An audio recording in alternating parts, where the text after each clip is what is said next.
Heroine ಅವರು photo ಅವ್ರು ತೋರಿಸಿದ್ರು ನನಗೆ. ಸರ್ ಇವ್ರು ನೋಡಿ, ನಾನು ಇವ್ರಿಗೆ ಸೀರಿಯಲಲ್ಲಿ ಮಾಡಿದಾರಲ್ವಾ ಅಂದೆ.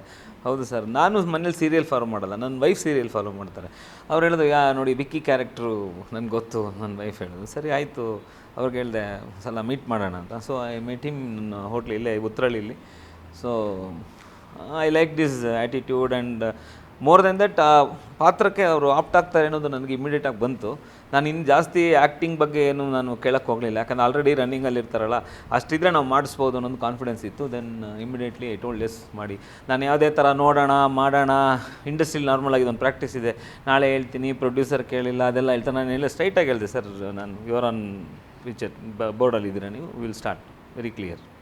ಚೆನ್ನಾಗಿ ಮಾಡಿದ್ದಾರೆ ಸಿನಿಮಾದಲ್ಲಿ, ಎಲ್ಲ ಥರನೂ ಆ್ಯಕ್ಟ್ ಮಾಡಿದ್ದಾರೆ. ಎಮೋಷನ್ನು, ಆ್ಯಕ್ಷನ್ನು, ಆಮೇಲೆ ರೊಮ್ಯಾಂಟಿಕ್ಕು, ಕೆಮಿಸ್ಟ್ರಿ ತುಂಬ ಮ್ಯಾಚ್ ಆಗಿದೆ ಇವ್ರದ್ದು ಮತ್ತು ಶರಣ್ಯ ಅವ್ರದ್ದು.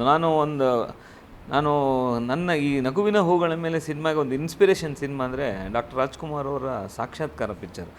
ನಾನು ಟ್ರೂ ಲವ್ ಅನ್ನೋದು ನಾನು ಚಿತ್ರದಲ್ಲಿ ತೋರಿಸ್ತಾ ಇದ್ದೀನಿ. ಯಾವುದೇ ವಲ್ಗಾರಿಟಿ ಇಲ್ಲ. ಕೆಲವು ಕಿಸ್ ಮಾಡಿದ ತಕ್ಷಣ ವಲ್ಗಾರಿಟಿ ಲವ್ ಅಂತ ಹೇಳೋದು ಅದಿಲ್ಲ. ಸಿನಿಮಾದಲ್ಲಿ ಹಾರ್ಟ್ಸು ಒಂದಾಗಬೇಕು ಫಸ್ಟ್ ಲವ್ಗೆ, ನಾಟ್ ಲಿಪ್ಸ್. ನಿಮಗೆ ಹಾರ್ಟ್ ಫಸ್ಟು ಒಂದಾದರೆ ಮಾತ್ರ ನಿಮಗೆ ಲವ್ ಅನ್ನೋದು ಬರುತ್ತೋ. ಸೊ ಆ ಒಂದು ಥಾಟ್ ಪ್ರಾಸೆಸ್ ಇತ್ತು ನನಗೆ. ಸಾಕ್ಷಾತ್ಕಾರ ಅನ್ನೋ ಸಿನಿಮಾದಲ್ಲಿ ರಾಜ್ಕುಮಾರ್ ನನ್ನ ಕ್ಯಾರೆಕ್ಟ್ರು ಆ ಒಂಥರ ನಾನು ಮಾಡಬೇಕು ಒಂದು ಜರ್ನಿನಲ್ಲಿ ಅಂತ ನನ್ನ ವಿಷನ್ ಇತ್ತು. ಅದು ತುಂಬ ಚೆನ್ನಾಗಿ ಎಕ್ಸಿಕ್ಯೂಟ್ ಮಾಡಿದ್ದೀವಿ ನಾವು ಸಿನಿಮಾದಲ್ಲಿ. ಅದು ನಮಗೆ ಚೆನ್ನಾಗಿ ಮಾಡಿದ್ದಾರೆ really. More than that actually ನಾನೊಂದು 3 ಸಿನಿಮಾ ನನ್ನ ಸಿನಿಮಾದಲ್ಲಿ ಒಂದು ದೊಡ್ಡ ದೊಡ್ಡ ಹೀರೋಗಳು ಈಜ್ತಾರೆ. ನಾರ್ಮಲಾಗಿ ನೀವು ಭೂತಯ್ಯನ ಮಗ ಪಿಕ್ಚರ್ ನೋಡಿರ್ಬೋದು, ಅದರಲ್ಲಿ ಲೋಕೇಶ್ ಅವರು ಒಂದು ಈಜ್ತಾರೆ. ನೆಕ್ಸ್ಟು ಶಿವರಾಜ್ ಕುಮಾರ್ ಅವರು ಮನಮೆಚ್ಚಿದ ಹುಡುಗಿ ಪಿಕ್ಚರಲ್ಲಿ ಈಜ್ತಾರೆ. ಅದು ಬಿಟ್ಟರೆ ನೆಕ್ಸ್ಟ್ ನನ್ನ ಸಿನಿಮಾದಲ್ಲಿ ಅಭಿಷೇಕ್ ಅವರು ಒಳ್ಳೆ ಹೊಳೆಯಲ್ಲಿ ಈಜಿರೋದು. ಆ ಥರ continuous shot. Is a national swimmer.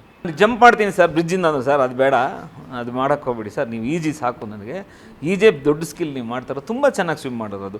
I was very, ಯಾಕಂದ್ರೆ ಅವ್ರ ಸ್ಕಿಲ್ ಇತ್ತು, ನಾನು ಸ್ಕಿಲ್ನ ತೋರಿಸ್ಬೇಕು.